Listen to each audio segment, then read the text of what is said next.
Bonjour, bienvenue au Bass Club Paris pour la présentation de cette magnifique Dingwall AB2.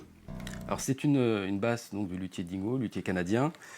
La particularité de cette basse, c'est finalement qu'elle a un corps en partie creux. Hein, l'aile supérieure est creuse, on voit ici l'ouïe. Et on a un choix de bois assez spécifique, donc avec une table en bubinga et manche en érable, touche en wenge, et bien sûr le dos et le corps en noyer. L'autre spécificité de cette basse, c'est qu'elle est totalement passive.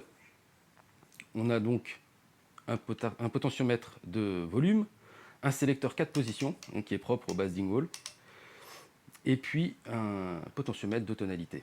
Okay. On trouve deux micros Dingwall, qui sont les micros développés spécifiquement par Dingwall.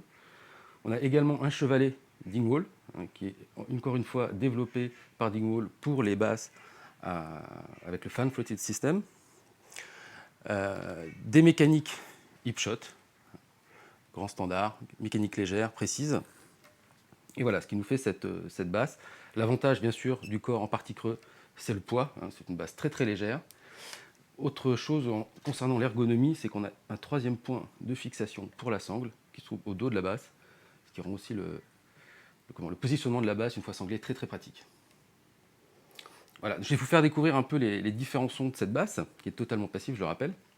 Donc, première position, telle que je l'ai utilisée là, c'est le micro côté chevalet.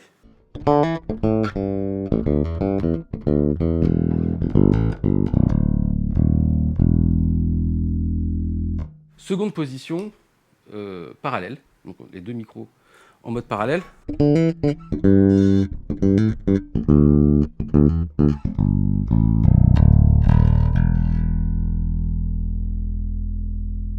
Troisième position, cette fois-ci les deux micros en série, on va avoir un son un peu plus péchu.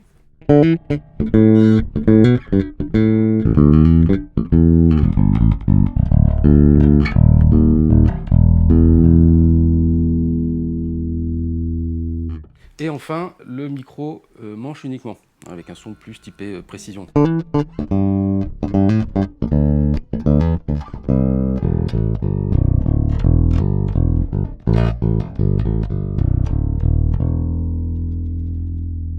Voilà, à peu près les quatre univers sonores que propose le sélecteur 4 positions. On a bien sûr une tonalité qui va nous permettre justement de couper les aigus, comme sur les basses passives traditionnelles. Donc là, si je m'en mets sur la position bridge pour avoir le son qui a le plus d'attaque sur la basse. Si je coupe complètement la tonalité. Et par exemple, si je me mets sur le micro manche, plus comme une précision Fender, avec la tonalité coupée, on va avoir ces sons caractéristiques.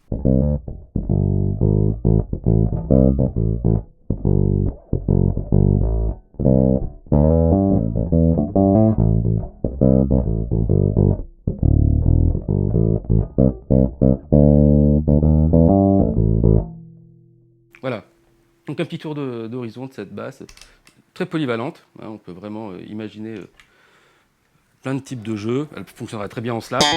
Le côté semi-creux, c'est pas vraiment lié à une basse acoustique, par exemple en série.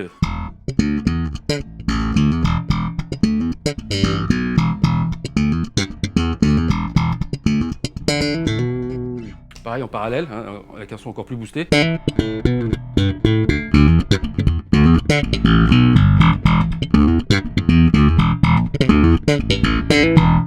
Voilà, pour donner un petit aperçu du vrai potentiel de cette basse sur tout type de registre.